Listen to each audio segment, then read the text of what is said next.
que pueda hacer una pequeña bienvenida, así que en primer lugar, darle las buenas noches a todos.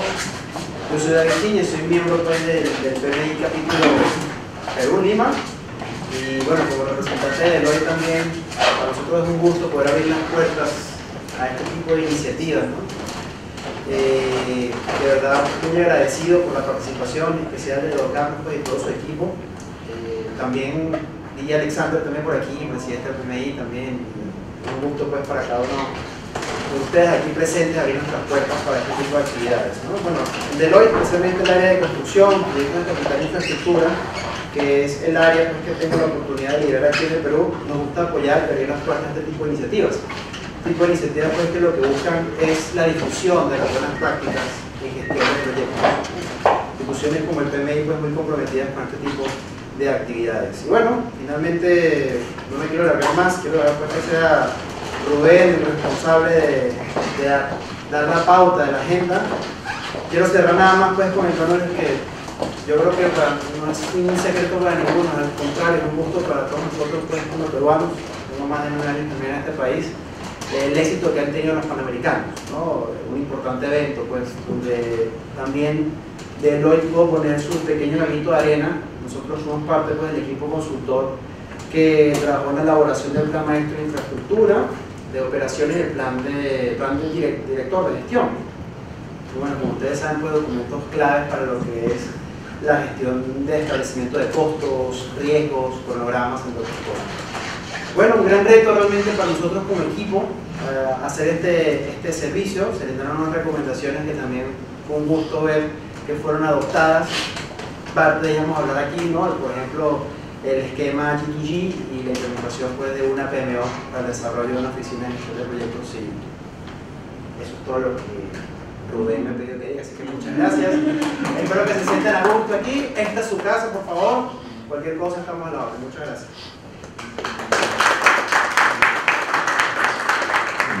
Ante todo, muy buenas noches a todos. Agradeciendo por su tiempo, en primer lugar, acá a Carlos Nuevas, a Wilken Funke, a Pamela. Y ante todo, quisiera expresar la razón de este evento. Esta comunidad piloto gobierno, que es parte del TMI, tiene como objetivo central que las buenas prácticas del TMI sean tan buenas que ni se noten en el agua, que sean visibles totalmente, es decir, que las buenas prácticas ingresen al sistema nervioso del sector público y no al revés. Es decir, ¿qué es lo que necesitamos nosotros? Que las obras públicas que están teniendo graves problemas, el Contralor de la República hace cosa de máximo un mes señaló que hay 6.000 obras paralizadas. Entonces, evidentemente que las buenas prácticas son excelentes, nadie duda de eso, pero de nada lograríamos si esas buenas prácticas quedan focalizadas en un punto. Lo que necesitamos es que sean visibles. Entonces, por esa razón, conversamos acá con Carlos en noviembre, le pedí por teléfono, por WhatsApp, por todos los medios de señales de humo, de que de su tiempo me dé para poder hacer esta reunión de trabajo. Y se le ha llamado reunión de trabajo horizontal. ¿Qué es la reunión de trabajo? Buenas noches. La reunión de trabajo horizontal es que ellos van a exponer, me dice Carlos, unos 45 minutos y todo el tiempo, el resto que tenemos, van a hacer preguntas y respuestas. Yo les pido, por favor, que tratemos de enfocar las preguntas que tienen ustedes, todo se va a filmar totalmente, es en 5 ejes que han sido puestos en los documentos que se les ha pasado, porque es un grupo temporal. El primer eje es el marco legal para los acuerdos de gobierno a gobierno. Yo no voy a hablar mucho sobre el tema, sino acá evidentemente la exposición, pero les comento que tuve suerte de ser jefe de proyecto de los Juegos Panamericanos 2017. Entonces, el segundo eje es el impacto de los contratos colaborativos para los Juegos Panamericanos. El tercer eje es la necesidad de la PMO y la gestión de riesgos. El cuarto eje es la importancia del capital humano. Ahí me quiero parar un minuto. Fíjense, personalmente yo soy profesor en este momento de la principal de la Universidad Nacional de Ingeniería y soy profesor también en la Universidad de Lima. Acá está otro profesor que justo, no sé si hay más profesores en la Universidad de Lima, pero les comento rápidamente. La Universidad de Lima tiene un programa de formación en ingeniería civil que yo creo personalmente que es el líder en este momento. ¿Por qué? Porque en este momento están en el 6º semestre y los señores llevan el BIM en todos los semestres. Y el BIM va a ser una cosa como el Excel, que es para cualquiera de nosotros. Entonces eso nos da una garantía de otra cosa y además bien contratos colaborativos y otras cosas más. Entonces el capital humano personalmente, yo considero personalmente que es un riesgo. Y justamente esta comida piloto gobierno lo que trata es de lograr que eso se revierta. Y finalmente las lecciones aprendidas que se han tomado en los Juegos Panamericanos. Entonces con eso yo dejo acá a Carlos Neuhaus para que haga la exposición correspondiente y luego, repito, vendrán las preguntas. Carlos. Bueno, muchas gracias Rubén por la invitación, a David también por abrirnos la puerta de su casa y gracias a ustedes por venir. Sé que nos están también transmitiendo por YouTube, por Facebook y por señales de humo. Son las que funcionaron cuando ya Rubén no respondía a WhatsApp. Sí, esa no falla. Sí. A ver, quiero hacerles una presentación primero un poco macro de lo que fueron los Panamericanos para que ustedes tengan el contexto, porque no solamente ha sido la obra, no ha sido la gestión, la operación y temas de seguridad, en fin, de transporte, médicos, acreditaciones, voluntarios, etc., ¿no? Entonces, puede ser una panorámica. Pamela, quien llegó a poco tiempo, en enero del 17, ¿no? Junto con Amalia Moreno, que ahora está a cargo de la reconstrucción, ¿no? Y empezamos, no, perdón, llegaste un poquito antes, ¿no? Enero del 17, ¿no? Y fue toda la negociación del acuerdo de gobierno a gobierno, ¿no? Acá está. Entonces, tengo un video.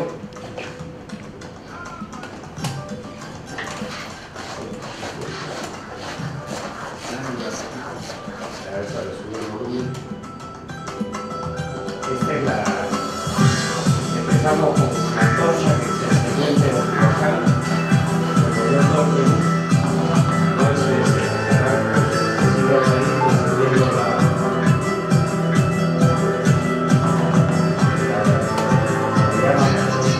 es un derroche de amor, el sueño mío, y es que es hijo del sol, el pelo mío.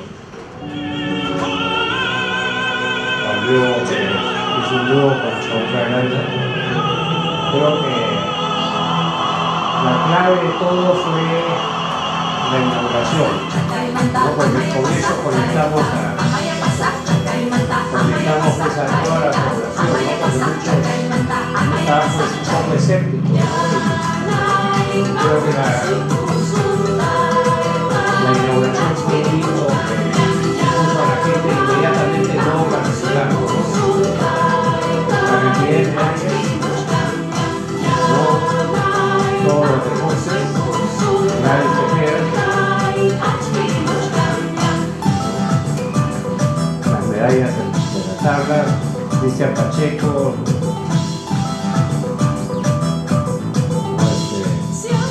Tuvimos los más grandes Juegos Panamericanos de la historia de los Juegos Panamericanos.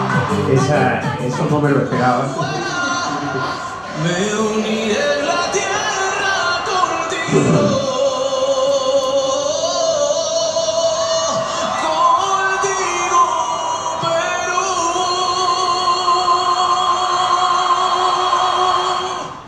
Un poquito para recordar. Bueno, ¿en qué consistían los Panamericanos?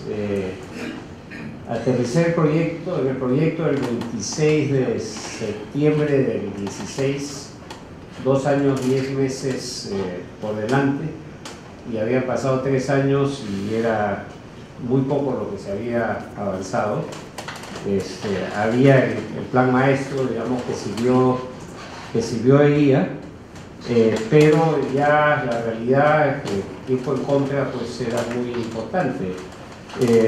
39 deportes, el 26 de julio empezaban, 10 más que en las Olimpiadas, ¿no? O sea, en los Panamericanos hay deportes que no entran a las Olimpiadas, 61 disciplinas, 21 clasificaban para las Olimpiadas de Tokio, Cuando empezamos eran 10, en Toronto creo que fueron 11, y conforme veían que avanzábamos, nos metían más deportes clasificatorios, porque era muy bueno porque iban a venir los mejores atletas. Estados Unidos trajo una delegación la más grande que había tenido, pero casi 700 personas, 100 de las cuales eran atletas olímpicos, ¿no?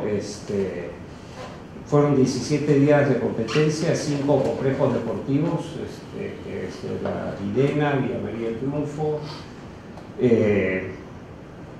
Villa Salvador, la parte de deportes y la parte de la villa, en el Callao, en fin, 6.040 sedes de competencias, teníamos sedes por todos lados, 6.680 atletas, y los Parapans, que fueron el desafío más interesante, diría, que le pusimos también mucho corazón, poco más pequeño, 17 deportes, ¿no? 18 disciplinas, 13 clasificaban para Tokio, 10 días de competencia, 1.890 atletas. Se estima que los Juegos han sido vistos por aproximadamente 400 millones de personas en el mundo, ¿no? Esto es si el Perú hubiera invertido en hacer propaganda por televisión, ¿no? U otros medios, hubiéramos gastado entre 300 y 350 millones de dólares, ¿no? Algunas cifras. Voluntarios, nosotros teníamos el objetivo de captar entre 30 y 40 mil voluntarios para tener 12.000 durante los Juegos Panamericanos y 7.000 durante los Parapanamericanos. Empezamos en septiembre del 18 a captar voluntarios. El mismo día que captamos voluntarios, a las 12 de la noche, ya teníamos 6.000 voluntarios. En diciembre del 18 ya teníamos 75.000 voluntarios. En febrero ya habíamos pasado la barrera de los 100.000. Tuvimos que decir a la gerenta encargada de voluntarios que pararan la mano, porque acá no, los récords que había que batirse eran de los deportistas, ¿no? Netos terminamos utilizando 13.700, porque en los Panamericanos fueron casi 12.000 y 6.000, pero el 30% continuaron, o sea, gente que se reenganchó.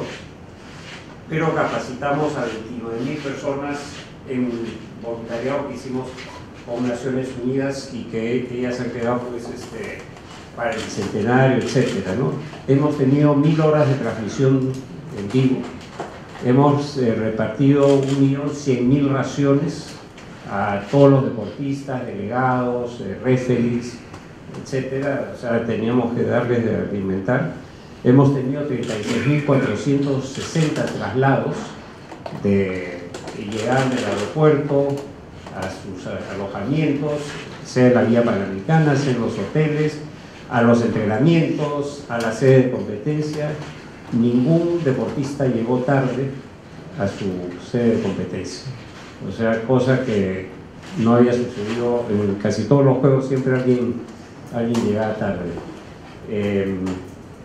Tuvimos el día siguiente de la ceremonia de inauguración un boicot de 100 choferes que no se presentaron a la villa porque la subcontratista no les había pagado, etcétera, y bueno, se solucionó con unas llamaditas a los jefes de las Fuerzas Armadas, que pusieron choferes, a gente amiga que está en el negocio del transporte y a redes de taxistas, y suplieron, y casi nadie se dio cuenta que eso había sucedido. Un deportista que casi llega tarde fue un señor boliviano de racquetball que decía conocer Lima, entonces se fue con su familia a jugar, a disputar su medalla en una van y se quedó atracado en el tráfico. Tenían Evo Morales también preguntando por él. Lo logramos ubicar atracado en la Javier Prado, le mandamos una moto con una señorita policía y llegó a la sede de competencia y ganó la única medalla que Bolivia obtuvo. Hemos tenido 5.244 atenciones médicas, ¿no? De todo tipo. Buena parte de ellas a los dirigentes, incluso una más o menos complicada, un dirigente de México que tratando de tomar una foto retrocedió, no se dio cuenta que hay un pequeño desnivel por la vereda, se cayó y se rompió la cadera, ¿no? Se lo llevó a la clínica de Delgado, se lo atendió, lo operaron, se lo llevaron a México y bueno, ya nos hemos enterado que ya está bastante mejor.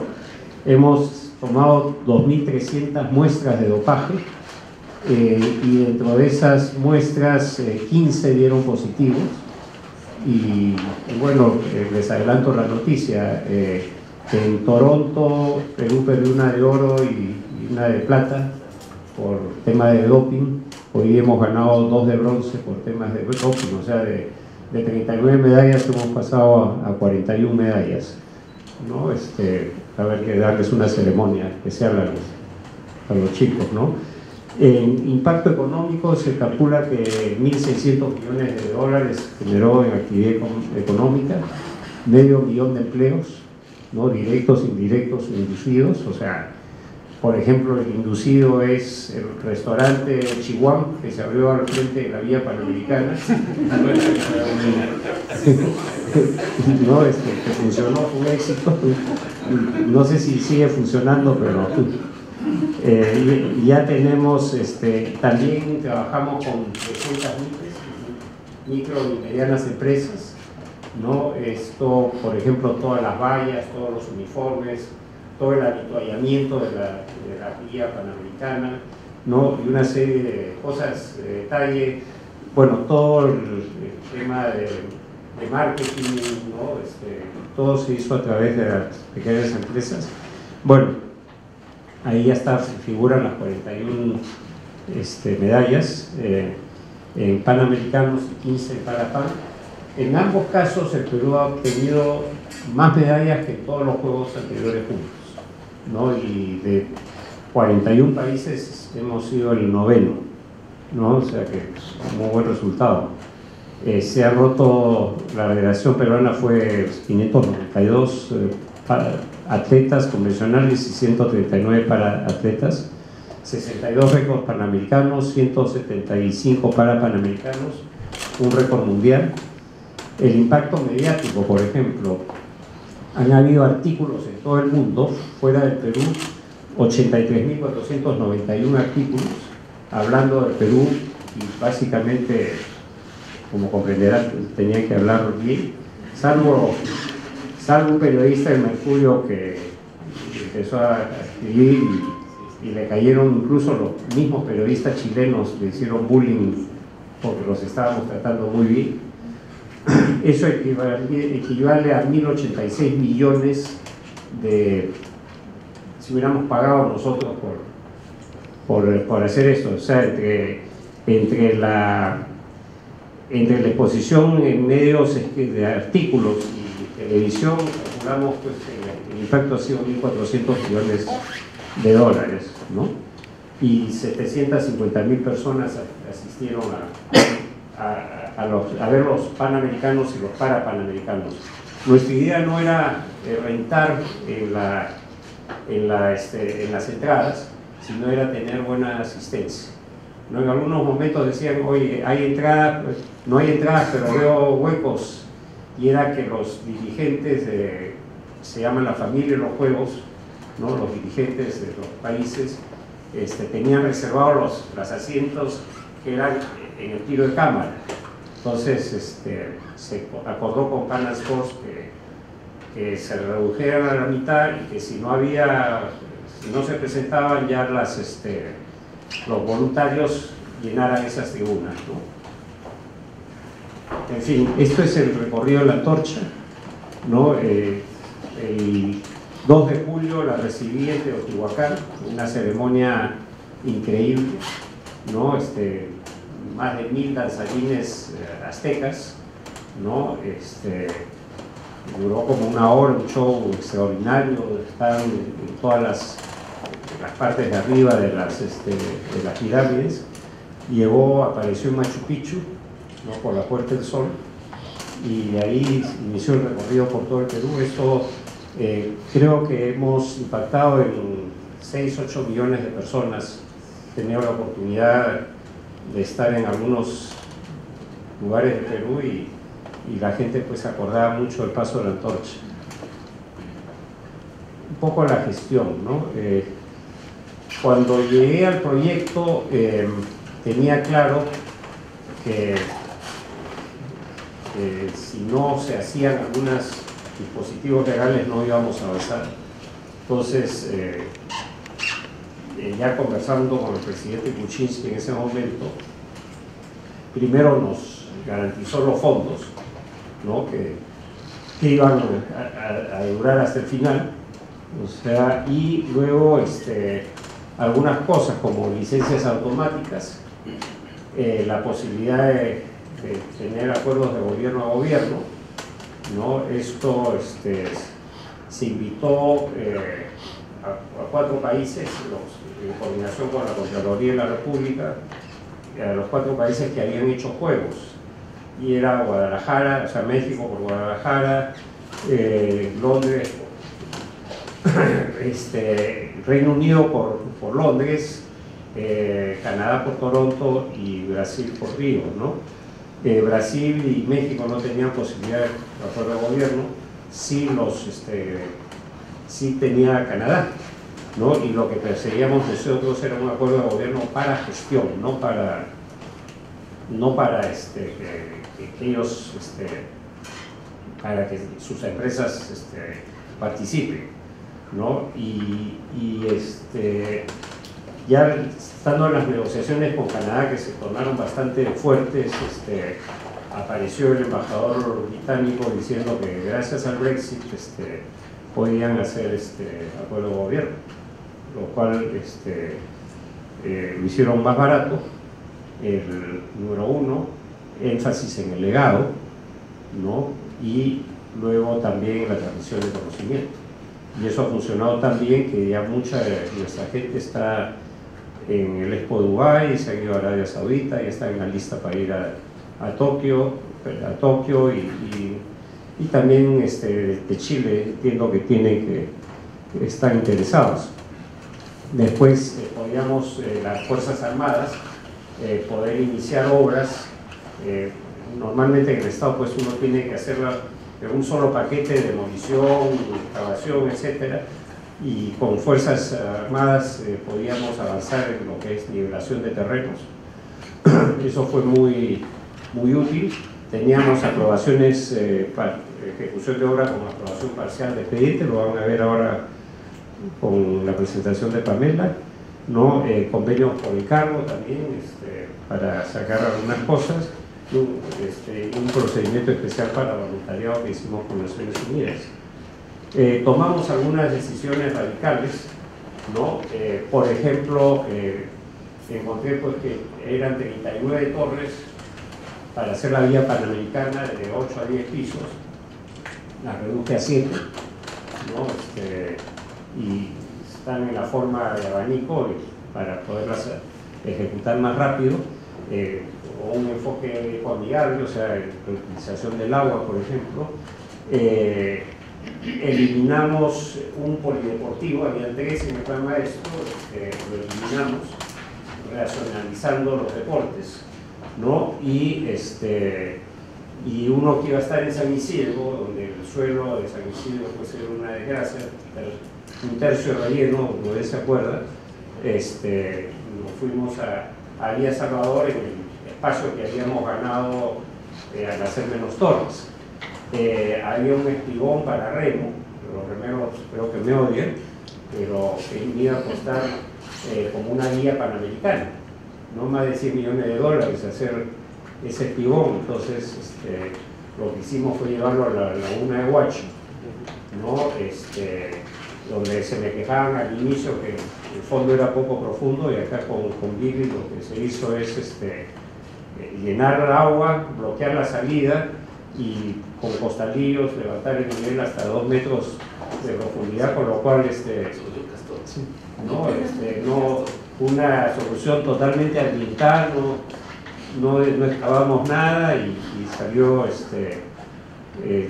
completo, ¿no? También el fútbol lo pasamos al estadio de San Marcos, donde nos salió más económico mejorar un estadio que estaba ya en un potrero, literalmente, con pista de asfalto para correr. Imagínense, era para carros chachicars, ¿no? Mejor que, ¿no? Entonces, y le hemos dejado un legado tremendo al estadio de San Marcos, ¿no? Bueno, nos fuimos a el béisbol, lo pasamos, eso ya estaba anterior, ¿no? A Villa María el Triunfo, Frontón, también pusimos la equitación, que de acuerdo a acá maestro estaba partido en dos, toda la concentramos en la Escuela de Equitación del Ejército, nos ahorramos 10 millones de soles, 3 millones de dólares aproximadamente, porque en equitación es un deporte de 6 patas, 4 del caballo más 2 del humano, ¿no?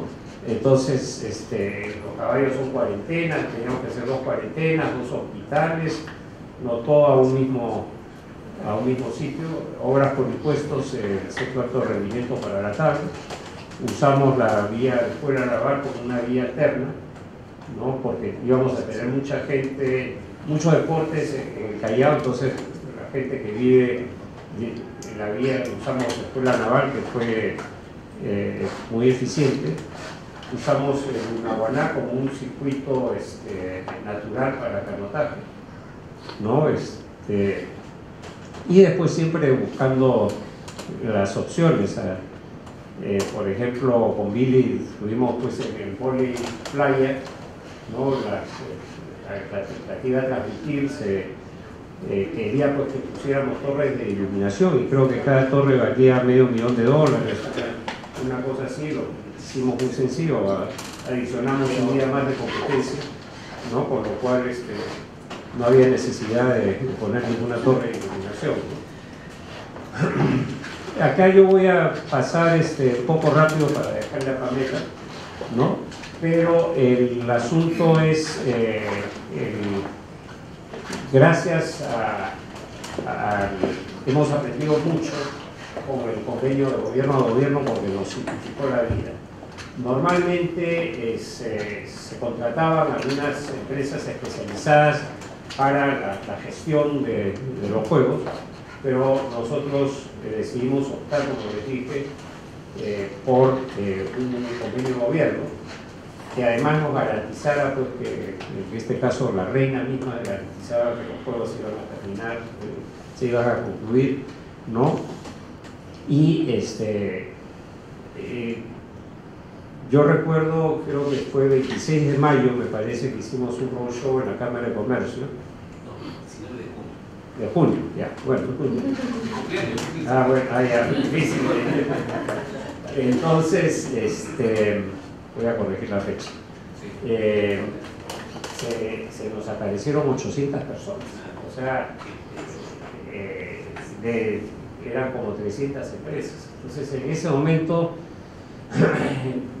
empezamos a pensar, oye, si se han presentado este gran número de empresas, o sea, ¿dónde están los congresistas que dicen que no?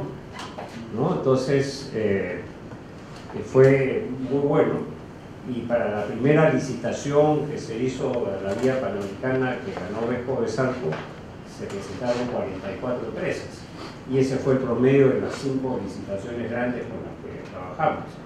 Entonces, ¿y qué pedíamos para la presentación? Primero, un compromiso, una carta de integridad, que no está en cursos en ningún tema problemático,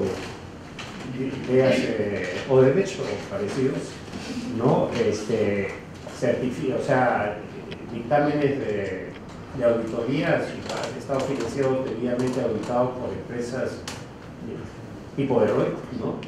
O sea, no de las muchas que hay en el Estado, pues, ¿no? Y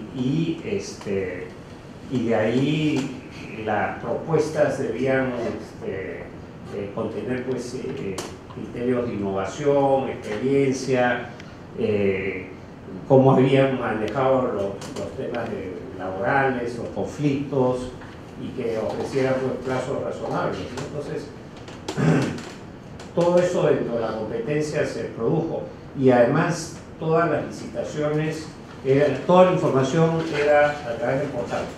Nada, y se prohibió el contacto directo con las personas representantes de empresas.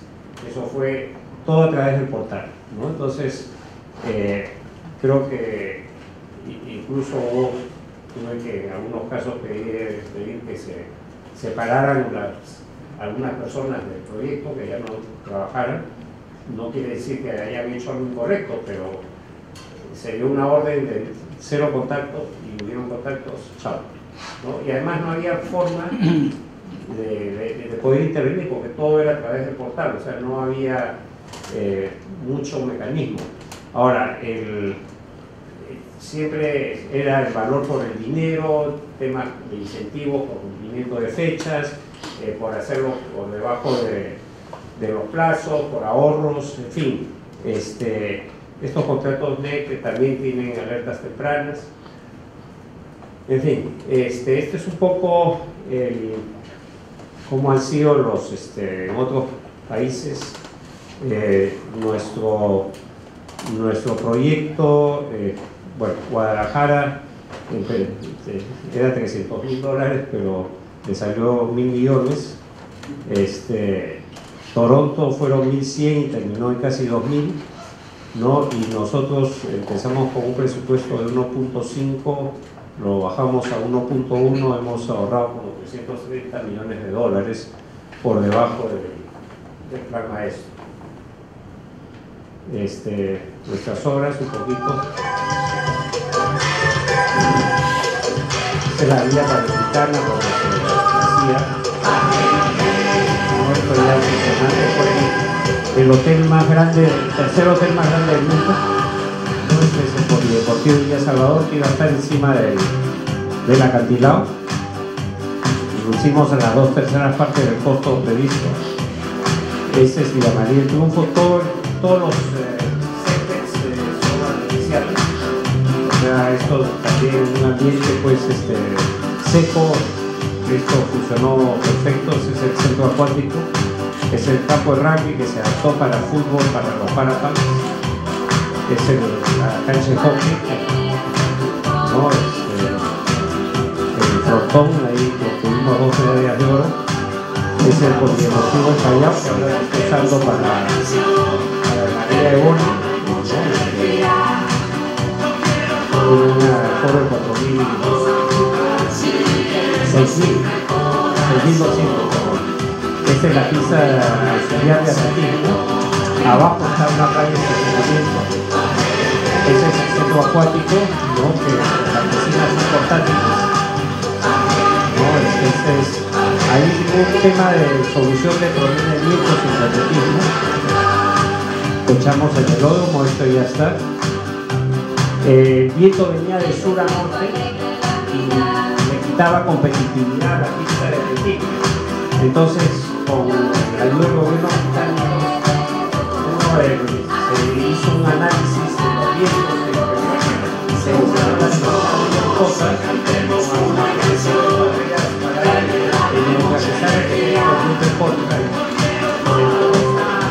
la pista de atletismo es la misma que está yendo para Tokio. Este es el coliseo de grado que lo volvimos a techar, le pusimos butacas.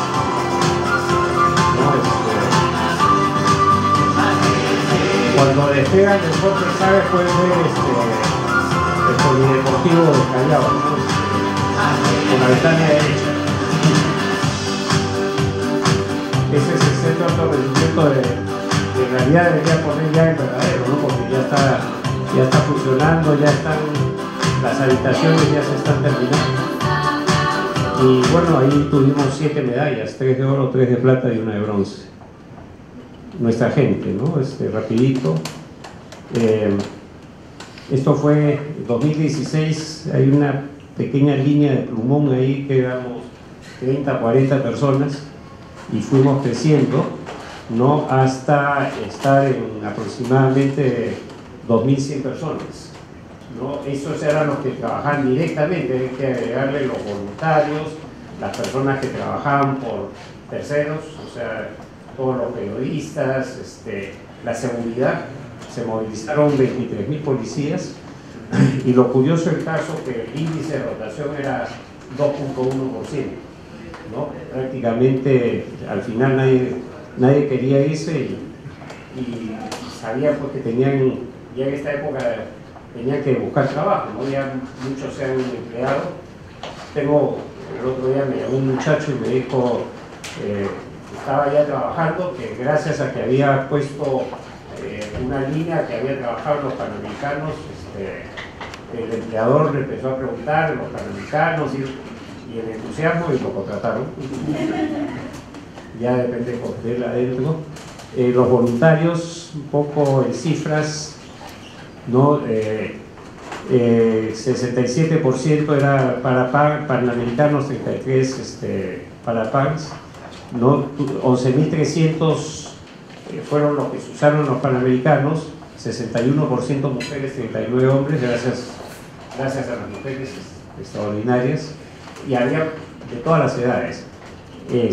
Un 30 y tantos % se transfirió también a los parapans, ¿no?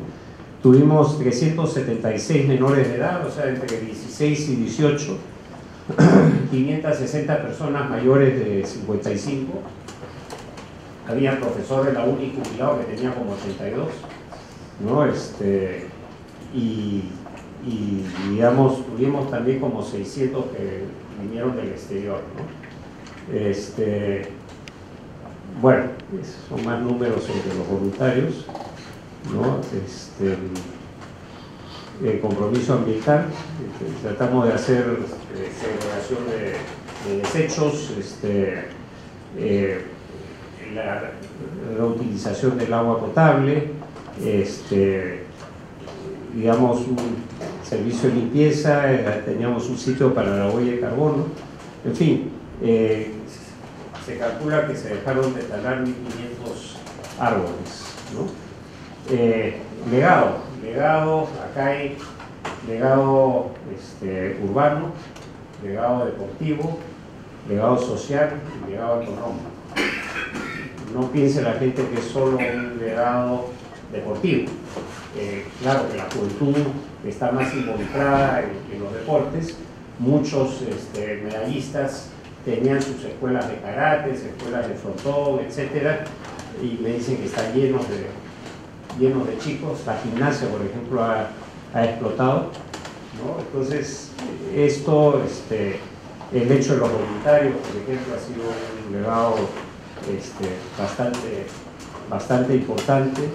El tema, por ejemplo, las pistas, ¿no? O sea, si no hubieran habido los panamericanos, no se hubiera hecho el viaducto de Armendáriz, la auxiliar de la Panamericana Sur estaría pues hoy día en pura tierra, la Pachacute, que si bien se está demorando, por lo menos ya se va a terminar, la Mariate para Villamaría del Grupo, el hecho, por ejemplo, de las micro y pequeñas empresas. Hay muchas empresas que gracias a los panamericanos han empezado a exportar.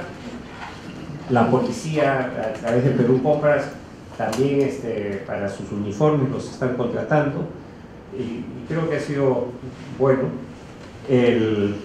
Las mejoras urbanísticas, va a haber un impacto ya alrededor de la vía panamericana, que tenemos ya un plan, un master plan tentativo, ¿no? Para qué hacer con todo el terreno que hay y la colocación en principio Fuerzas Armadas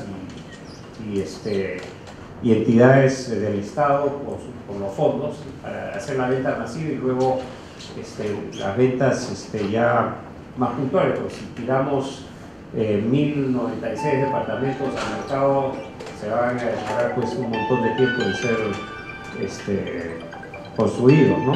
Luego todas las obras son accesibles.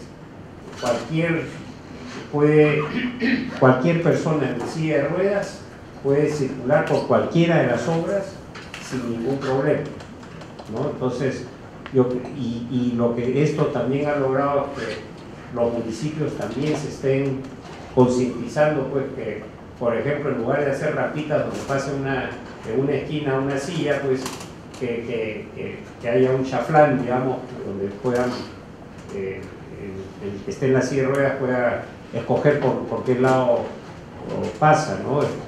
El tema, aumentar los números de vagones, de los trenes, el tema, por ejemplo, nosotros no permitíamos estacionamiento dentro de las sedes, no solamente los vehículos oficiales. Este modelo se usó para la final de la Libertadores, ¿no? El carril segregado en la avenida Javier Prado, donde recogían con buses y lo llevaban y se desincentivaba el uso de la playa de estacionamiento. Yo creo que es un buen mensaje, ¿no? En fin, y las nuevas formas de contratación, ¿no? En fin, luego estamos trabajando, este es un bosquejo, ¿no? Pero para la villa, el terreno que se ha hecho, pues, ha generado bastantes espacios y ya incluso hay una revalorización en el entorno. En fin, hasta aquí llegué. Pamelita, yo creo, Pamela Salas es abogada, ¿no? Ha manejado junto con Amalia Moreno todo el tema de la contratación, primero con los británicos, y ha estado siempre atrás de todos los contratos NEC, y luego Miri Funke rematará un poco ya con la parte, digamos, de su experiencia real. En fin, gracias.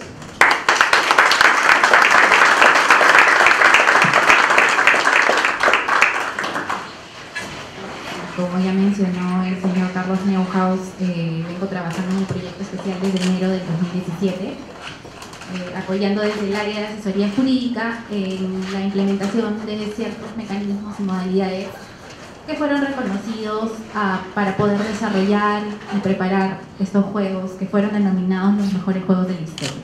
Para empezar, creo que es necesario mencionar algunos antecedentes clave para poder, para entender un poco la necesidad de contar con mecanismos alternativos de contratación. Tenemos una ley de contrataciones que rige, establece los parámetros de actuación del funcionario público respecto de la adquisición de bienes, servicios y obras, pero cuando explique la línea de tiempo entenderán que tal vez no era la herramienta más eficiente ni más útil para poder llevar a cabo y desarrollar estos juegos. Este evento deportivo, que es el tercer evento deportivo de mayor envergadura a nivel mundial. Empezamos por el 2013, que se suscribe el acuerdo de responsabilidades entre el gobierno peruano y ODEPA, que es el organismo dueño de los derechos de los Juegos Panamericanos. En febrero del 2015, inicialmente, luego de la suscripción, se encargó esta labor a la COP, al Comité Olímpico Peruano, pero por algunos problemas de gestión no iniciaron las labores del desarrollo para la preparación de los Juegos, y es por eso que en febrero del 2015 se encarga el gobierno peruano de toma la rienda para la organización de estos Juegos a través de la creación del comité organizador, que es la COPAI, y el proyecto especial para la preparación de los Juegos. Una de las funciones principales de COPAI, que es el comité organizador, que se le da en la norma de creación, es el desarrollar y aprobar el plan maestro. ¿Y qué es el plan maestro? Es el documento guía que iba a establecer las pautas para el desarrollo de todos los trabajos que eran necesarios para la preparación de los Juegos. En virtud de esa función es que en junio del 2016 el comité organizador aprueba el plan maestro de infraestructura, en el que se establece el monto de inversión, el alcance de trabajo, las obras que eran necesarias y todas las líneas bases que se requerían para la organización de los Juegos. Es a partir de junio del 2016 que el proyecto especial se conoce la magnitud del trabajo que debía desarrollar para poder preparar los Juegos. junio del 2016, 3 años antes del desarrollo de los juegos. 3 años en los que se debían desarrollar expedientes técnicos, procesos de contratación, suscribir contratos, ejecutar obras, preparar las sedes para el desarrollo de los juegos y finalmente llevar a cabo los juegos. Es por eso, y conociendo este contexto, que se presentan iniciativas legislativas para poder utilizar mecanismos alternativos de contratación, porque 3 años para desarrollar todo este trabajo hubiera sido insuficiente bajo la normativa nacional. En noviembre del 2016 se emite el decreto legislativo 1248, en el que se autorizan diversos mecanismos de contratación, entre los cuales se encuentran el convenio de administración de recursos para la contratación de bienes y servicios, convenios de encargo para realizar procesos de selección de obras, y se incluye también la facultad de poder suscribir acuerdos de gobierno a gobierno. Conociendo ese contexto, conociendo la coyuntura, es que se emite el decreto legislativo 1248, porque en ese entonces la normativa de contrataciones vigente no permitía suscribir acuerdos de gobierno a gobierno tal cual lo habíamos esquematizado o se había pensado en el proyecto especial.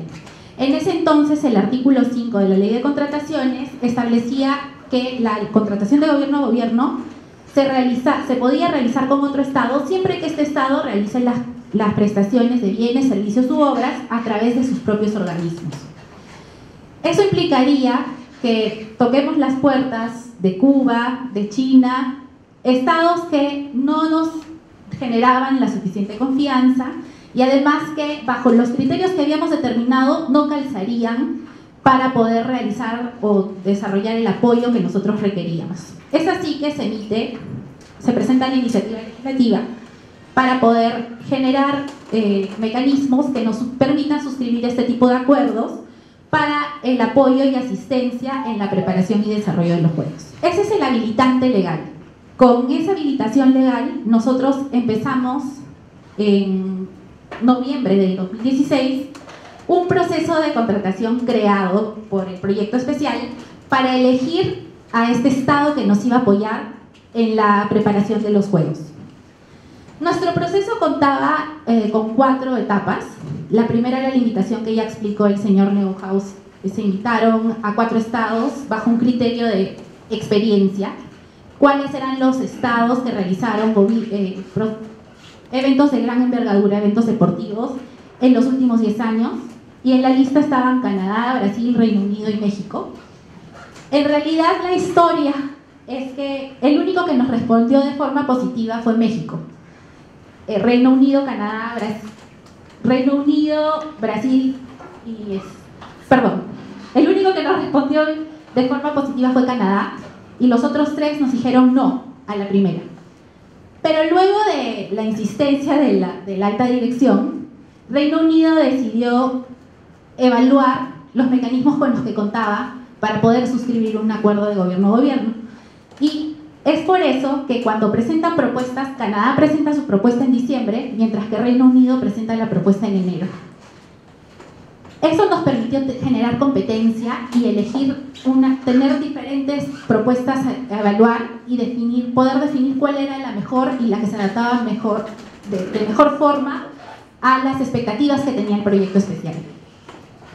Luego de revisar las propuestas y hacer una evaluación en base a criterios de experiencia en la organización de eventos, el alcance que proponían para el trabajo, la experiencia del personal, de los consultores que ellos iban a brindar y además de la propuesta financiera, se eligió la mejor oferta, que en este caso fue la presentada por el gobierno del Reino Unido.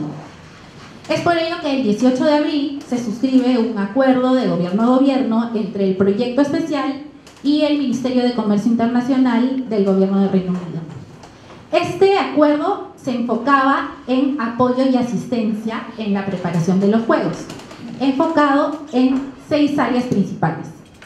La primera y la más importante en ese entonces era la de infraestructura, porque como mencioné teníamos un plan maestro que establecía una inversión de 4.000 millones de soles en materia de infraestructura. También otra área de soporte fue el área de operaciones, en la cual existían diferentes áreas funcionales, entre las que se encontraba catering, transportes, deportes, etc. También teníamos el área de PMO, que en realidad para el Reino Unido fue una línea roja. Necesitábamos tener PMO en este proyecto por la envergadura, por el monto de inversión y por las líneas de trabajo que existían. El otro enfoque fue el área comercial, la transferencia de conocimientos, y la última, que es transversal a todas estas, era el legado, que fue el criterio determinante para elegir la propuesta inglesa, porque a diferencia de la otra propuesta, en este caso el Reino Unido enfocó todo su apoyo en el tema del desarrollo del legado. Es así que con la suscripción se inicia la implementación del acuerdo y se contaban con 3 fases. La primera fase era la iniciación, que en realidad era la definición de un estado situacional y un diagnóstico de cómo nos encontrábamos en ese momento. Se sabía cuál era el estado gracias al Plan Maestro de junio del 2016, pero se necesitaba, como este acuerdo se suscribió en abril del 2017, se necesitaba saber cuáles eran los avances del proyecto especial. Con ese diagnóstico es que se inicia la siguiente fase, que es el socio de ejecución. En este caso ya existía el destaque de múltiples profesionales, múltiples especialistas en las diversas áreas de apoyo que se incorporaban dentro del proyecto especial para brindar asesoría y asistencia en las diversas materias que se habían definido dentro del acuerdo. Y finalmente se tiene una etapa de cierre, que es un cierre financiero y comercial. Las líneas de apoyo principales son la iniciación de operaciones, la iniciación de infraestructura y los socios de ejecución de infraestructura y operaciones. Esta es una línea de tiempo que marca cuánto tomó el periodo de iniciación en operaciones y en infraestructura. En operaciones tomó 6 semanas, en infraestructura 8. Y con esa información es que se dio inicio al socio de ejecución de cada una de esas áreas de apoyo. Como mencioné, este acuerdo se basa en asistencia y apoyo. Eso no implicaba que el Estado venga con sus empresas a realizar los trabajos directamente, sino que envíe consultores independientes que se iban a encargar de realizar los trabajos en coordinación con Lima 2019. He escuchado muchas veces decir que los ingleses lo hicieron todo. Pues no.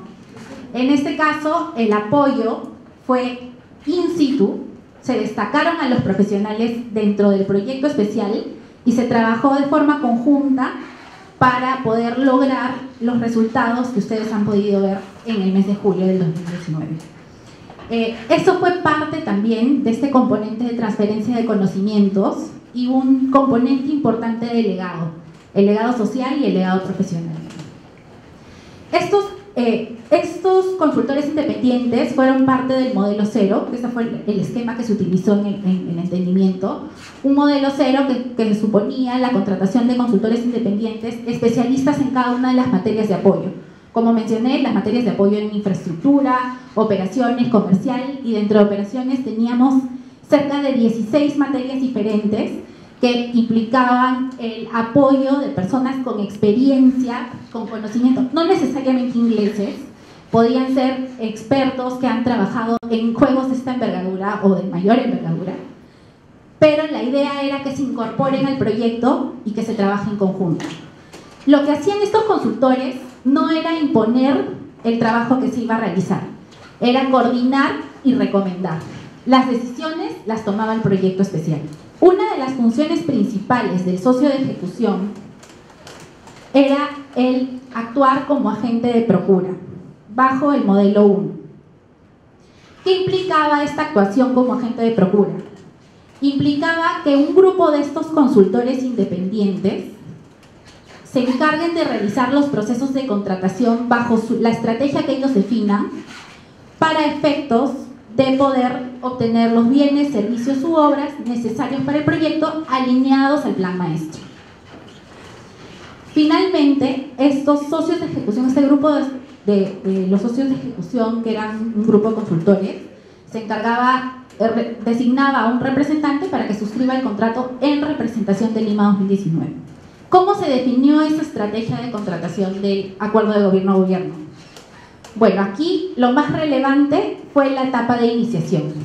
Con esa etapa de iniciación de 8 semanas, en el caso de infraestructura, se advirtió que el tiempo era el principal riesgo del proyecto, que nuestros diseños estaban realizados a nivel básico, que teníamos costos desactualizados, que no había una estrategia definida de empaquetamiento, y también se realizó una revisión de la legislación nacional y se advirtió que bajo la normativa nacional era difícil llegar a los plazos, a la meta, ¿no? Que era julio del 2019. Es por ello que, considerando esos criterios, se desarrolla una estrategia en la que se privilegie el tiempo, los costos y la calidad. Se decidió optar por un proceso de contratación ágil, transparente y competitivo que garantice la elección de los contratistas más idóneos para desarrollar el trabajo. Es así que se implementó el siguiente proceso de contratación, que ustedes ven en pantalla. Claro, es un proceso de precalificación clásico, pero se incorporó una etapa previa que incluía el desarrollo de un registro de participantes, la suscripción de un compromiso de integridad y confidencialidad, que implicaba también la presentación de estados financieros de los últimos 3 años con un umbral de ventas netas durante esos tres últimos años, a modo de filtro para definir aquellas empresas que podían desarrollar sin problemas financieros los trabajos dentro de los 3 años. Luego se llevó a cabo una etapa de precalificación en la que se evaluaba la capacidad financiera y la experiencia previa de los participantes, en la que básicamente se contaba con un cuestionario en la que se establecían criterios financieros de seguridad y salud ambiental, de seguridad y salud, de criterios ambientales, gestión de calidad, experiencia técnica y compromiso ético. Luego de realizar esta evaluación del cuestionario, se pasaba a una siguiente etapa, que era la etapa de calificación, pero no pasaban todos, solo pasaba una lista corta de máximo 5 proveedores. En esta etapa de calificación ya se evaluaban las capacidades de los 5 participantes para poder realizar el proyecto que se estaba convocando. Y finalmente se adjudicaba la obra.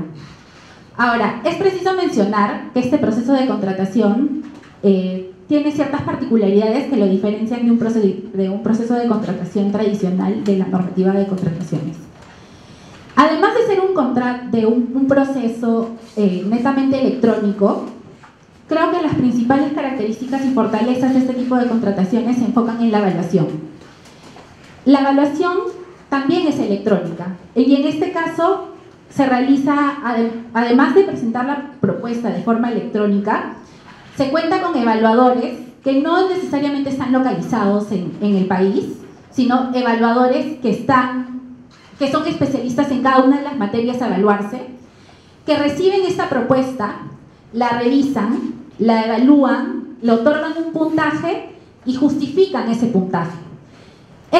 Toda esta información es cargada en el sistema y esa información luego es procesada por un consolidador, que es un evaluador más que revisa los puntajes y la justificación y define el puntaje final de ese participante. Es decir, por ejemplo, en el caso de la evaluación de seguridad y salud, tenemos a 3 expertos de seguridad y salud, uno británico, uno australiano y uno chileno. La propuesta le llega, como es electrónica, le llega a los 3.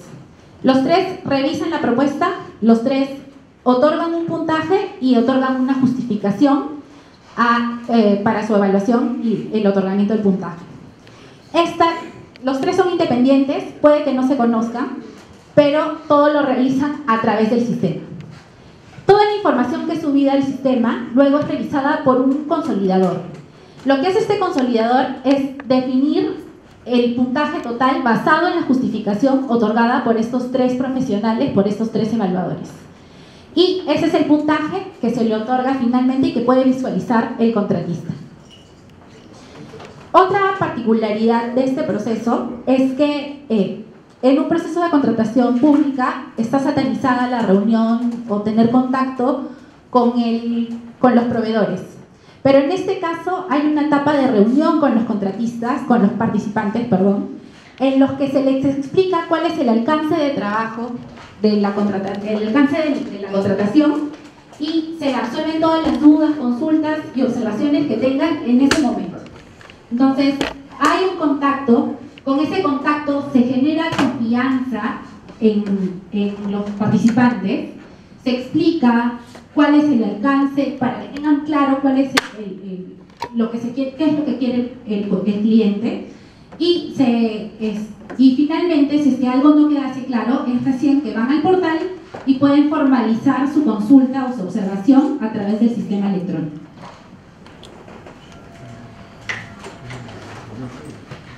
Luego de realizar este proceso de contratación, se procede a suscribir el contrato y el contrato que se recomendó a Lima 2019 en atención a la estrategia y a la evaluación del estado situacional del proyecto fue el contrato NEC opción F. ¿Por qué la opción F? Porque la opción F se aplica en aquellos casos en los que el calendario del proyecto es apretado, que era evidentemente el caso de Lima 2019, en los que no contábamos con un diseño definitivo, en los que no hay experiencia en la gestión y administración de diferentes de los contratos de infraestructura y en donde es necesario coordinar con un número considerable de proveedores. Este contrato no es un contrato de ejecución de obras per se, es un contrato de gestión de contratos, lo que implica que el contratante contrata a una empresa que se encargue de gestionar diferentes subcontratos. Es por eso que la empresa, el contratista, contrata al diseñador y puede subcontratar todas las actividades del contrato. Es más, el core de este contrato es la subcontratación. De forma excepcional, el contratista puede ejecutar directamente algunas obras, pero lo principal es la subcontratación. En este contrato, el cliente se encuentra representado a través del supervisor y a través del gerente de proyecto. De hecho, el gerente de proyecto es la estrella de este contrato porque es el que toma decisiones en representación del contratante. Entre las características principales de este contrato, que es altamente colaborativo, se encuentra el sistema de alertas tempranas, que es el mecanismo a través del cual el contratista y el contratante informan de las diversas incidencias que se pueden generar durante la ejecución, con el objetivo de tratar de solucionarlo de forma coordinada, colaborativa y ágil. Otra característica de este contrato es que privilegia mucho la flexibilidad. No es necesario suscribir adendas para modificar el alcance de trabajo. Basta con una instrucción del gerente de proyecto a través del sistema de control documentario, que es electrónico, para que se generen los cambios. No se necesita pasar por todo este aparato administrativo de informes y de verificaciones presupuestales para poder realizar este tipo de instrucciones. Otro punto importante es que este contrato no tiene un monto contractual. Este es un contrato por reembolso, pero claro, existen parámetros y mecanismos para que el monto no sea exorbitante, el monto final. Para ello es importante aplicar el principio de value for money, y eso implica que para cada subcontratación se revise a detalle, y esta es una labor del gerente de proyectos, cuál ha sido la evaluación y cómo se ha determinado cuál es el monto de esa subcontratación. El gerente de proyectos es el encargado de revisar todas las subcontrataciones y aceptarlas, previa a la suscripción del subcontrato. Otras características del contrato que no son menos importantes es que la supervisión es compartida entre los diversos actores, entre contratante y contratista. Esto implica, como es un contrato de gestión, el que asume la responsabilidad frente al cliente es el contratista, el management contractor, y por eso es él el que debe revisar y supervisar que los subcontratistas realicen los trabajos de acuerdo a cronograma, de acuerdo a los costos y de acuerdo a lo pactado. Otra de las características de este contrato es que se ha previsto, estamos acostumbrados a penalizar. En este caso, si bien se aplica el mecanismo de penalidades, también hay un mecanismo de incentivos positivo que son los KPIs, los Key Performance Indicators. Estos Key Performance Indicators establecen incentivos económicos siempre que se cumplan hitos de tiempo y de costos. Finalmente, otro tema que creo que es importante resaltar y que apoya y que ayudó bastante a que se desarrollen las obras a tiempo y dentro del costo, ha sido el tema del desarrollo de la Junta de Resolución de Disputas. Hubo un intento fallido de la Ley de Contrataciones de incorporar este mecanismo dentro del, como un mecanismo alternativo de solución de controversias, y se cometió el error de tratar de administrativizarlo. Lo que quisimos hacer en el proyecto especial, porque este no es un tema que se ha incorporado de por sí en el contrato NEC, sino ha sido una incorporación del proyecto especial, fue para demostrar que este mecanismo sí ayuda a cumplir los objetivos del proyecto en temas de tiempo. Y se incluyó esta alternativa, este mecanismo, y la verdad ha generado que las controversias sean resueltas a medida que iba avanzando la obra.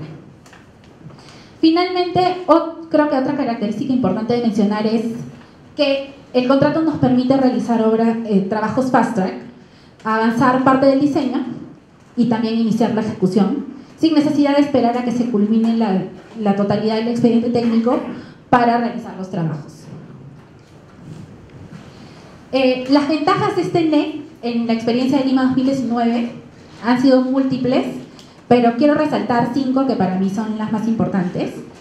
El contrato cuenta con un lenguaje bastante claro, entendible, y la verdad fue fácil, no diría que fue lo más fácil, pero creo que sí fue fácil de gestionar por parte del gerente de proyecto, sin necesidad de contar con abogados y con mucho respaldo administrativo.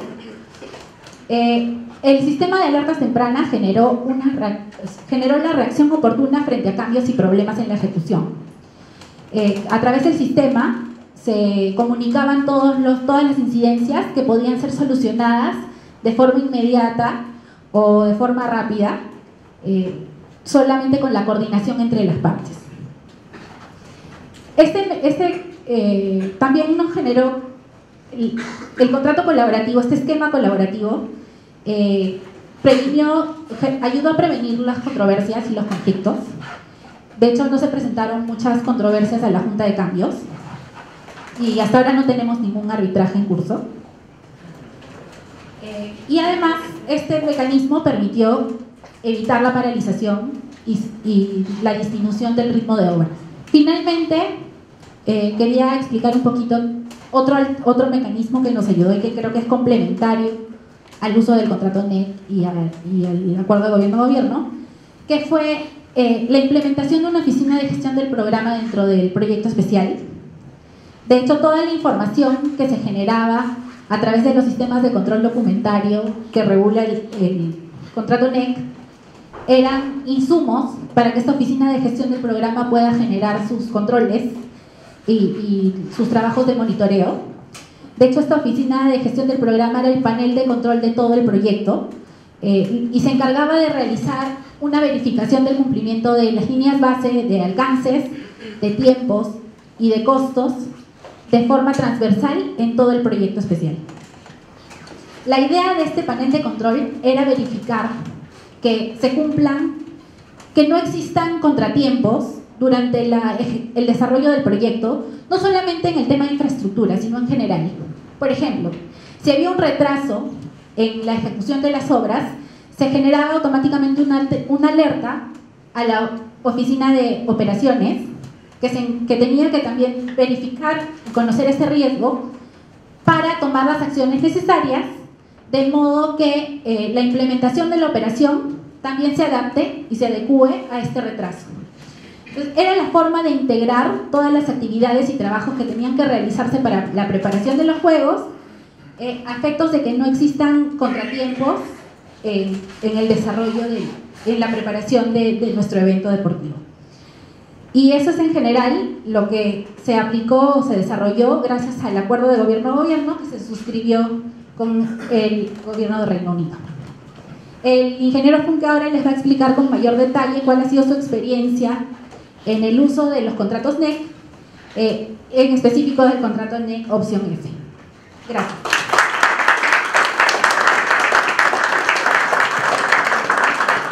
Un minuto, pero la voy a tratar de reducir un poquito. Esta la hice para otra audiencia, un caso específico, en este caso fue de la vía panamericana. Efectivamente, donde muchas láminas las voy a pasar de frente porque no se tiene ya unas han sido vistas y otras ya no tienen mayor importancia de que sean explicadas acá, como por ejemplo esta, ¿no? Es simplemente el conocer la variedad de sedes y las distancias entre cada una de ellas para poder hacer las implementaciones posteriormente.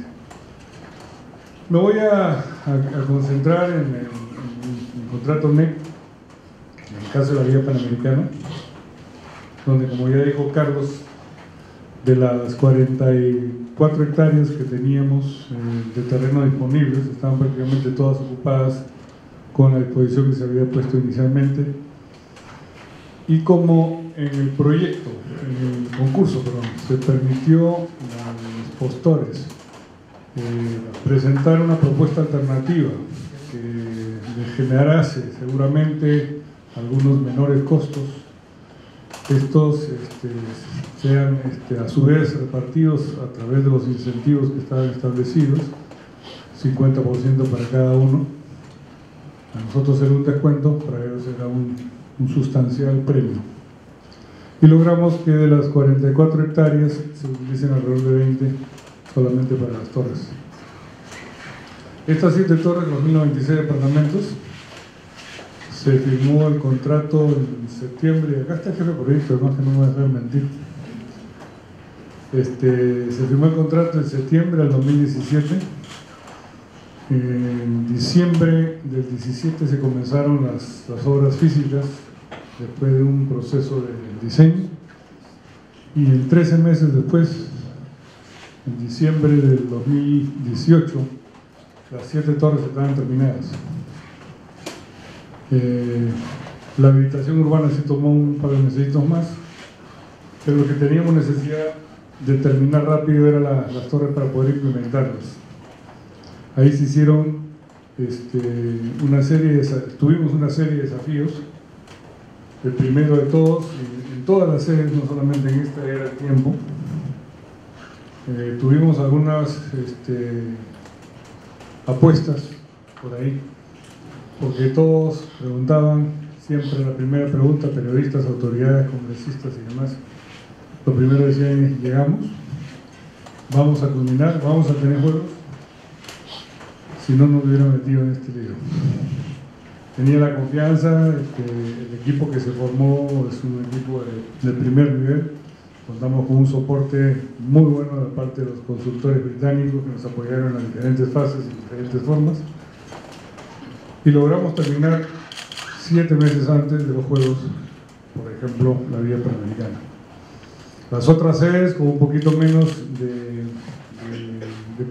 no de presión, pero sí de holgura en el tiempo.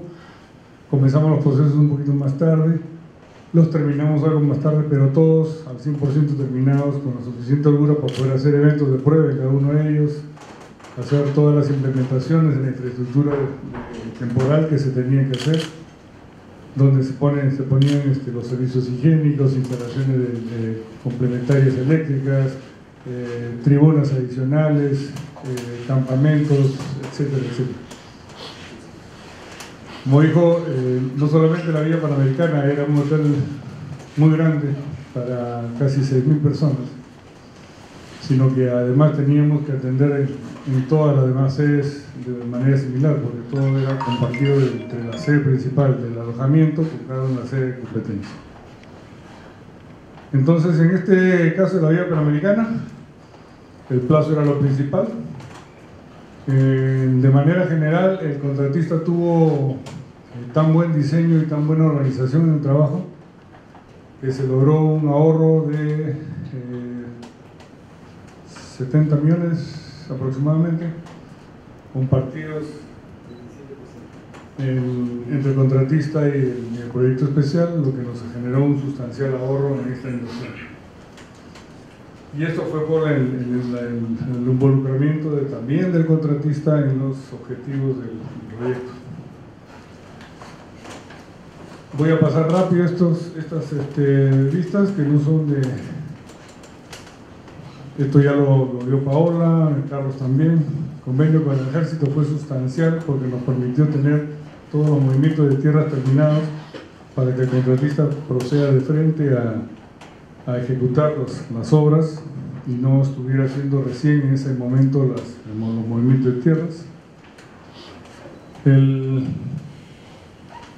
Mucho se habla de que hay que implementar en la contratación nacional el BIM, el PMO, sin desprestigiar a ninguno de estos elementos. Yo creo que no solamente fueron estos dos, sino bastantes más los que tuvieron conjuntamente una muy positiva participación en los juegos.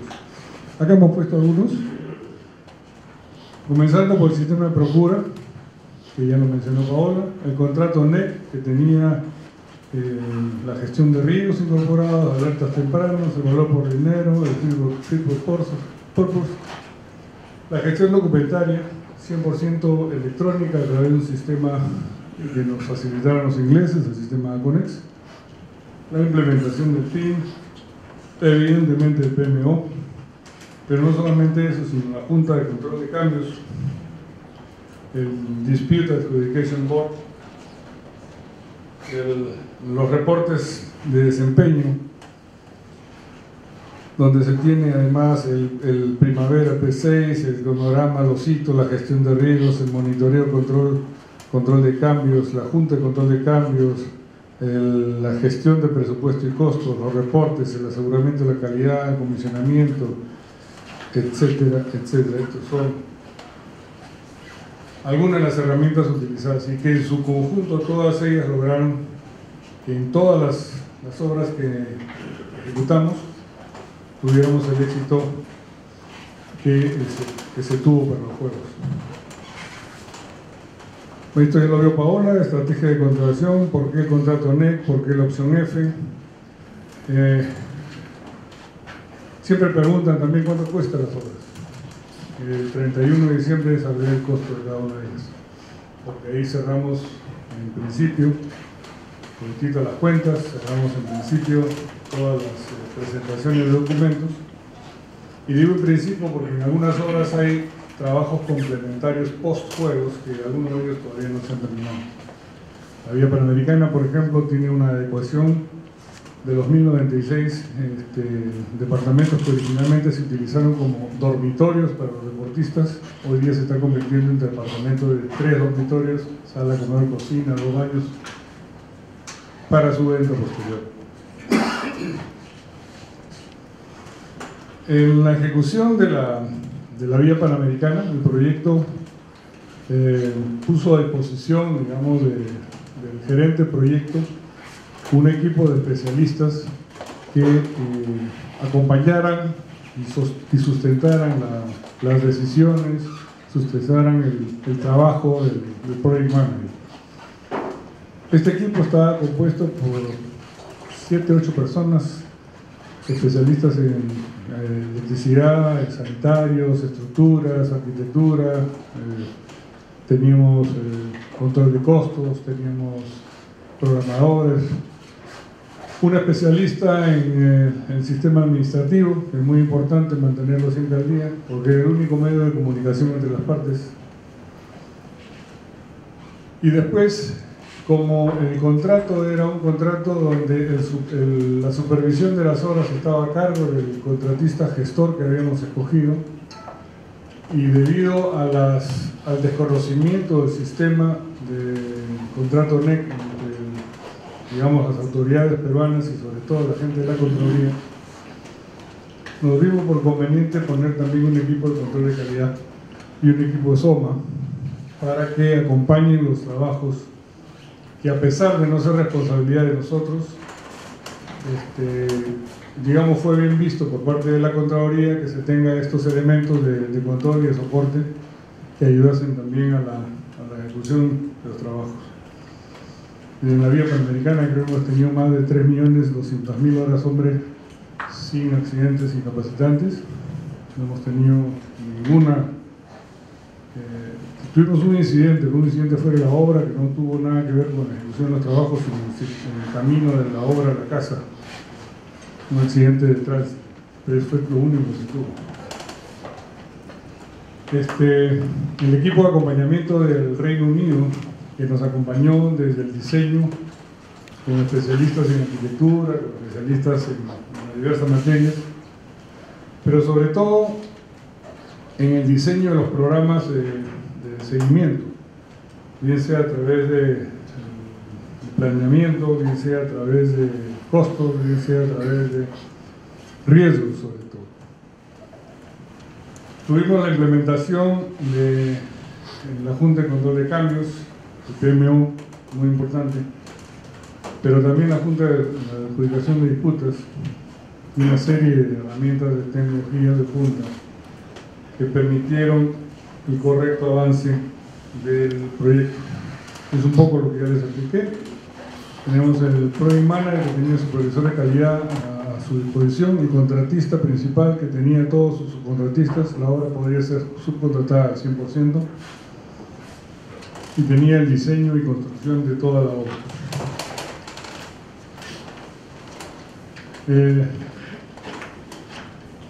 La supervisión de calidad básicamente hacía los certificados de no defectos y aseguraba la calidad durante los procesos de construcción. Esto nos ayudó mucho con la Contraloría, muchísimo. Nosotros hemos tenido una serie de capacitaciones que en las primeras les entraba por acá y les salía por acá. Al final tuvimos ya una bastante comprensión de ellos, de lo que es el contrato NEC.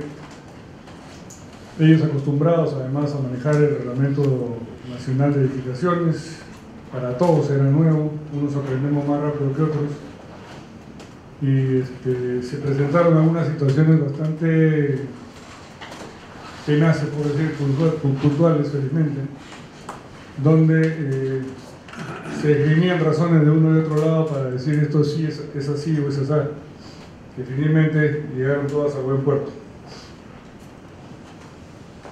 En la supervisión de seguridad, esto ya lo dije, el personal de seguridad y salud, felizmente con su trabajo aseguró que no hubieran accidentes en la obra.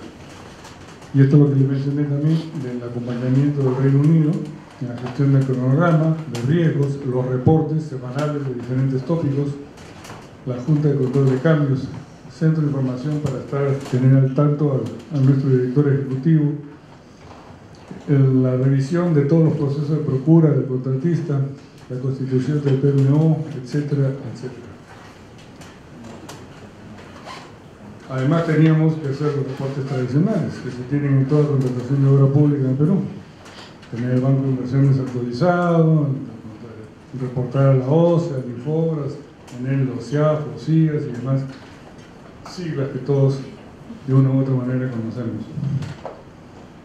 La Junta de Control de Cambios fue un elemento importante en el sentido de a pesar de que no se tenía un diseño aprobado para la contratación inicial, hubo un momento en que se aprobó el diseño del contratista y se congeló ahí todos los diseños. Pues a partir de eso, cualquier cambio que se generaba por alguna u otra razón tenía que ser reportado a la Junta de Control de Cambios primero, se reunía, aprobaba o desaprobaba el costo, el alcance y el tiempo, a efectos de que comunicarle al gerente de proyecto para que lo instruya al contratista para su ejecución. La oficina del PMO que tiene, esto es una de las pocas que se pueden poner porque hay muchísimas más actividades que realizaron, pero básicamente asistió a proyecto especial en todas los lineamientos de las actividades, con sus reportes, identificando los requerimientos, estableciendo alertas tempranas en conjunto con el gerente de proyecto, asesorando a la dirección de proyectos, asistiendo al jefe de proyectos y a todo su equipo en cada una de las comunicaciones que se recibían y se tenían que ser contestadas.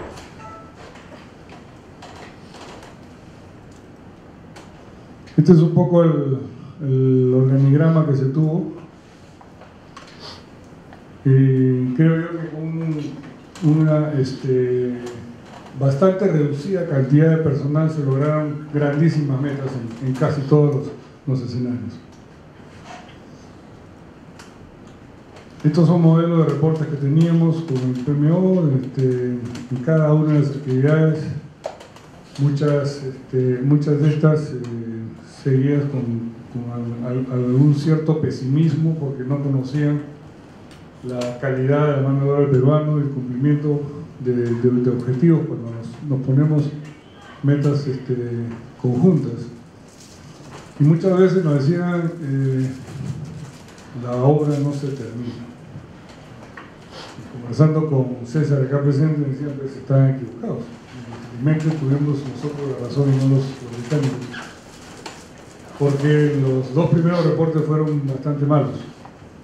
Sin embargo, nosotros teníamos la seguridad de que terminábamos, no en diciembre, pero sí en enero o febrero. Y lo que finalmente se concluyó con meses adicionales de anticipación al proyecto. Este es un resumen del reporte mensual que me presentaban a mí, con cada uno de los aspectos importantes de la obra, donde tenían las líneas de avance, los logros, el estado de los temas críticos, los hitos a ser cumplidos, los riesgos, el avance del costo de la obra, etc.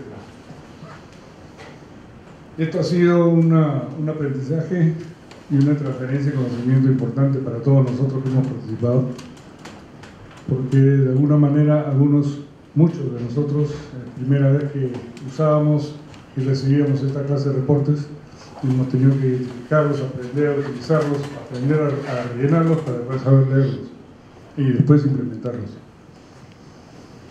La Junta de Adjudicación de Disputas, el Dispute Board, es creo un sistema que nos ayudó mucho en ponernos de acuerdo.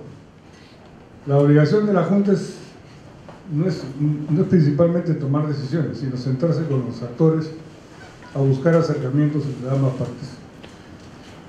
Lo lograron en prácticamente todas. Hubieron fallos que se acercaron más a nuestra posición, hubieron fallos que se acercaron más a la posición del subcontratista o del contratista, pero en líneas generales el sistema funcionó muy bien. Creo que en un solo evento no estuvimos de acuerdo con las asociaciones de disputas y planteamos ir a un arbitraje, lo que al final después quedó zanjado en medida que las conversaciones nos acercaron más las posiciones y quedamos ambas partes tranquilos también.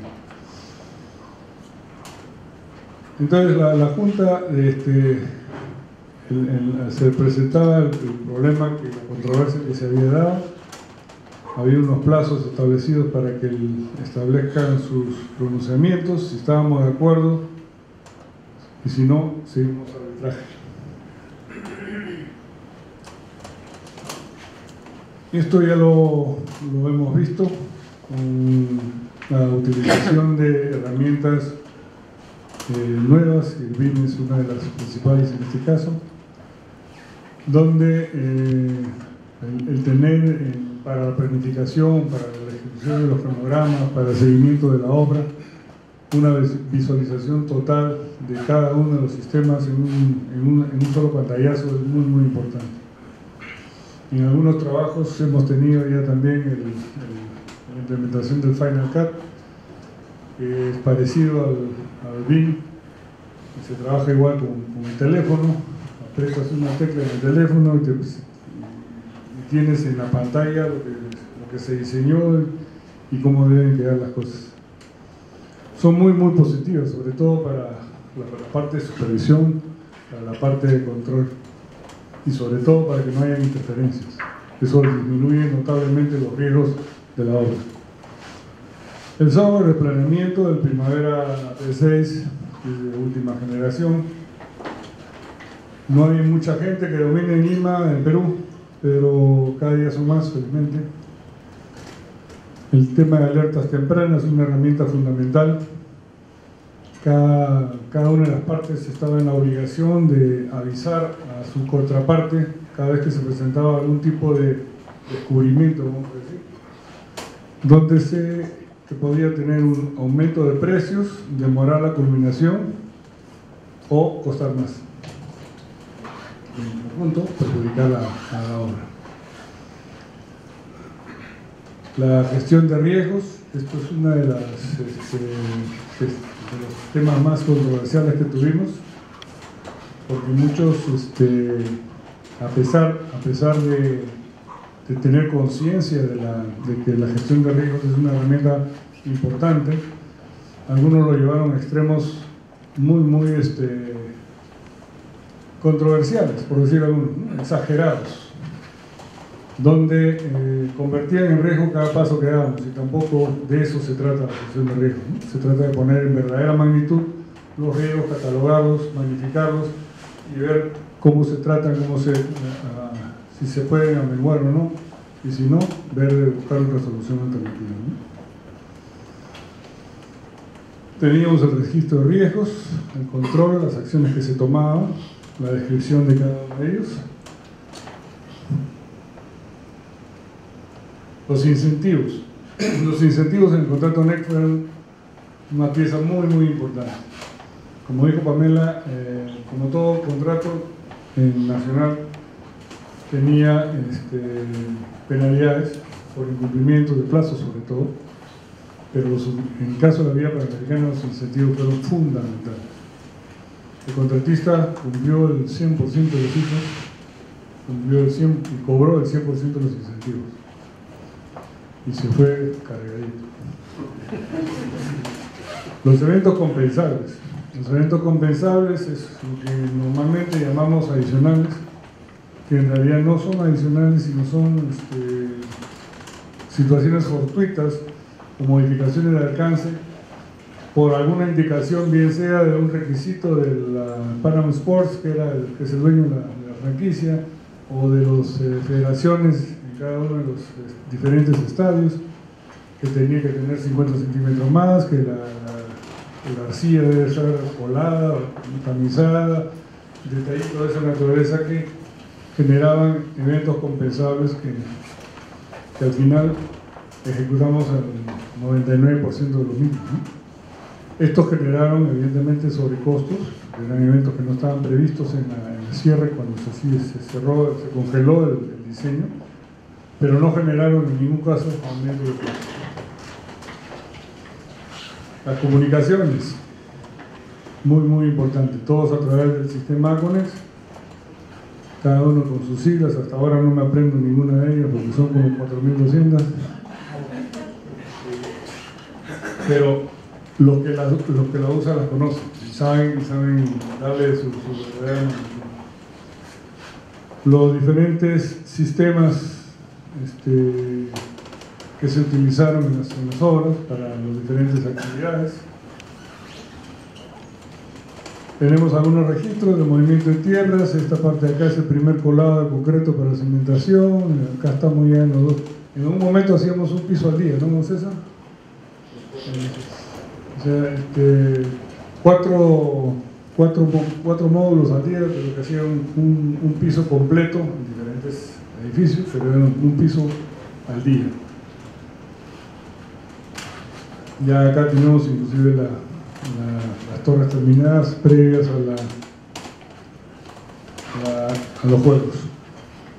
otras vistas de otros locales deportivos, la Vía Deportiva Nacional, Vía María del Triunfo, la Vía Panamericana que ya vimos, el gimnasio en Villa El Salvador, Colección Mineral de Callao, el Polideportivo Callao, el Estadio San Marcos, la Costa Verde de San Miguel, el Centro Ecuestre de Equitación en La Molina, el Centro de Alto Rendimiento de Surf, el Polígono de Tiro. Muchas de estas obras han llamado la atención a propios y extraños. Me acuerdo de cuando vino el corredor americano, que decía que nuestro nivel de la Vía Deportiva Nacional en el Estadio Atlético no se tenía ni siquiera en los estadios americanos. Calebos, ¿no? Calebos. Y de manera similar, los tiradores en el complejo deportivo de tiro que hemos hecho en la Fuerza Aérea, normalmente ellos compiten en dos lugares diferentes. Una sede tiene partidos de skit y skit and trap, y por una sede diferente los tiros de precisión de 10, 25 y 50 metros. Acá los tenemos todos en una sede, lo que evita la organización. Felizmente hemos tenido la oportunidad de tener terrenos suficientemente amplios como para poder hacer esto, ¿no? Y la sede de surf, que es una de las estrellitas, es la segunda sede a nivel mundial de alto rendimiento de surf, donde todos, absolutamente todos, quedaron maravillados de la sede, sobre todo del filo play, del sitio de competencia que es el mar de Punta Roca, ¿no? Y ahora esta es la tarea, cuidarlos y mantenerlos durante toda su vida útil. Es lo más importante que se tiene de acá en adelante. Bueno, estos ya lo hemos visto con la presentación de Pamela, y todo se logró porque activamos todos. Gracias.